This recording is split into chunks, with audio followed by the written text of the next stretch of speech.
He had only minutes left to live. Abandoned, broken, and forgotten, Buddy lay still behind the cold, rusted bars of his cage. Once a proud German shepherd with a rich golden coat, now he was just a shadow of what he used to be. His fur dull and matted, his spirit drained. He no longer barked when visitors passed. What was the point? For weeks he'd watched other dogs leap with joy, tails wagging as they ran into the open arms of families. But not him, never him. The shelter had nearly emptied for the day. The soft hum of fluorescent lights echoed over the concrete floor as footsteps approached his cage, slow, deliberate. The staff had made the heartbreaking decision. Buddy, they believed, was beyond saving. But as the handler reached for the cage door, the front bell rang. A quiet jingle, almost nothing. And in walked Walter, an 83-year-old man with a weathered cap, a tired but kind smile, and something in his eyes no one else had brought with them. What happened next would silence the room and change two lives forever. Walter shuffled slowly down the row of kennels, leaning slightly on his cane.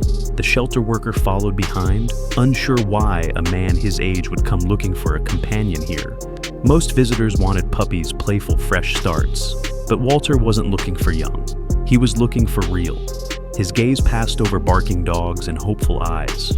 But when he reached Buddy's cage, everything went still. The old German shepherd didn't bark or wag. He didn't move. He only lifted his head. Meeting Walter's tired gaze with one of his own empty, defeated, but deep down, flickering with something familiar.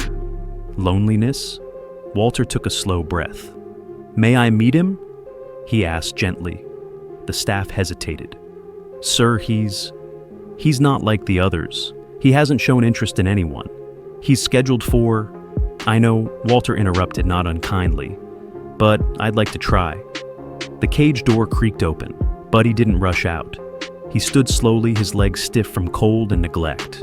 Walter knelt carefully on the concrete floor, ignoring the chill that seeped through his old bones. He held out his hand. "Hey there, big guy," he whispered. Buddy leaned forward hesitantly, nose twitching, eyes cautious. Then slowly, his muzzle touched Walter's palm. The room held its breath. Walter smiled, tears stinging his eyes. "He just chose me," he said softly, and for the first time in a long, long time. Buddy's tail gave a single hopeful wag.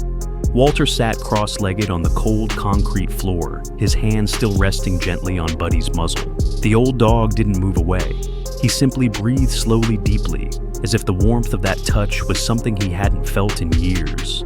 A young shelter volunteer peered around the corner, her eyes wide with disbelief. "He's responding to him," she whispered to the manager, who stood frozen just feet away. In all the time they'd cared for Buddy, they had never seen him like this. Not even close. Walter gently scratched behind Buddy's ears. "You've been waiting for someone, haven't you?" he murmured. The shelter manager cleared his throat. "Sir, he's scheduled to be put down. First thing tomorrow?" Walter didn't flinch. He looked down at Buddy, whose head now rested on his knee, eyes fluttering closed in cautious peace. Then, "Take him off that list," he said. "He's not done yet. Not if he still has this much love left." The room was quiet, overcome with something too tender for words. The manager finally nodded. "Yes, sir." Paperwork was brought out. Walter signed each form with calm, steady hands. When they clipped the leash onto Buddy's collar, the dog didn't resist. He stood beside Walter like they had always walked together. As they stepped outside into the fading afternoon light, Buddy paused for a moment. Then slowly he looked up at the man by his side. And Walter, who hadn't smiled this wide in years, whispered, "You're coming home now, old friend." The car ride was silent, but full of meaning. Buddy lay curled in the backseat, eyes watching the passing trees. Heart slowly beginning to believe that maybe this wasn't another goodbye. This was the beginning of something new. Walter's cottage sat at the edge of town, small and quiet like the man himself. Its wooden porch creaked beneath his feet as he opened the door, holding it wide for Buddy.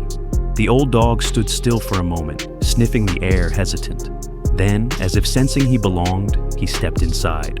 The warmth hit him first. Soft lamplight, the scent of worn books and wood polish, a fire crackling low in the hearth. For the first time in what felt like forever, Buddy wasn't behind bars. He was free. Walter watched him closely. "Take your time," he said, settling into his old armchair. Buddy wandered slowly from room to room, his paws tapping gently against the wooden floors. He sniffed every corner, every doorway, then circled back to the living room. With a heavy sigh, he lay down beside the fire, curling into a tight ball. His eyes stayed open, but they were softer now, less guarded. That first night, Buddy didn't sleep much. Every creak of the floor made him lift his head. But Walter didn't rush him. He sat nearby, humming an old tune, reading aloud from a weathered novel. The rhythm of his voice filled the house like a lullaby. The next morning, Walter woke to find Buddy asleep at the foot of his bed, his head resting on the quilt. For a moment, the old man didn't move. He just stared at the gentle rise and fall of the dog's chest, overcome by the quiet miracle before him. As days passed, small routines bloomed. Walter left treats near Buddy's favorite spot. He opened the back door in the morning and watched the dog sniff the breeze. He talked to Buddy like he'd always been there about the weather, the birds, the little aches in his knees. And Buddy, he listened. The silence that had haunted Walter's home was gone, replaced by the quiet comfort of shared breath, gentle footsteps, and the steady rhythm of healing hearts. Two souls once discarded by the world had found each other, and in doing so, found themselves again. For all the warmth Buddy now knew, healing didn't come without its ghosts. One evening, a storm rolled in from the hills. Rain pelted the windows and thunder cracked like distant cannon fire. Walter stirred the stew on the stove, humming softly, but Buddy was nowhere in sight. "Buddy?" He called. No answer.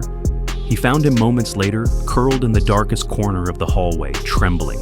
The old dog's body shook with fear. His ears pinned back, his eyes wide and far away. It wasn't the storm he feared. It was the memories it brought back.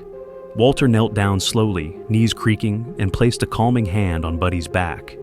"It's all right, boy. You're safe now." But Buddy didn't move. He was lost in the echoes of a life before a life of cages, cold floors, and nights filled with uncertainty. Walter stayed there whispering softly, his touch never leaving the dog's side. "I'm not going anywhere," he said over and over like a vow.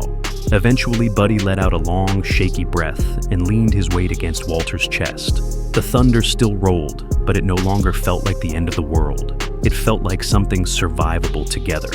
That night, Walter made up a bed near the fireplace, and the two of them lay side by side. Buddy's body finally relaxed, his breathing deep and steady. It was clear now the pain ran deeper than bruises or age. But Walter understood. He too had known what it was to be left behind. And now they were both learning slowly, tenderly, that love doesn't erase the past, but it sure makes the future worth staying for. Spring crept in, gently melting the frost from Walter's windowsills and waking the garden he had long left untended. Buddy had begun to change. His steps were surer, his eyes brighter, and his tail, once limp with defeat, now wagged at the sound of Walter's voice.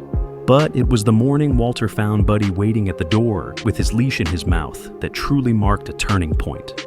"You want to walk, do you?" Walter chuckled, taking the leash with a grin.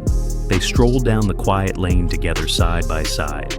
Neighbors peered from porches, offering warm smiles and waves. Children waved at Buddy, and he paused, ears perked, not fearful, but curious. "You're becoming quite the gentleman," Walter said, giving him a pat. Back home, Buddy began to follow Walter from room to room, not out of fear, but affection. He'd rest at the man's feet while he read or curl beside the fireplace while dinner simmered on the stove. One night, as Walter dozed in his chair, he felt a warm weight lean gently against his side.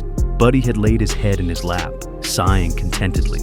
Walter opened his eyes and with a soft smile whispered, "You found me just in time, didn't you?" Buddy's tail gave a gentle thump.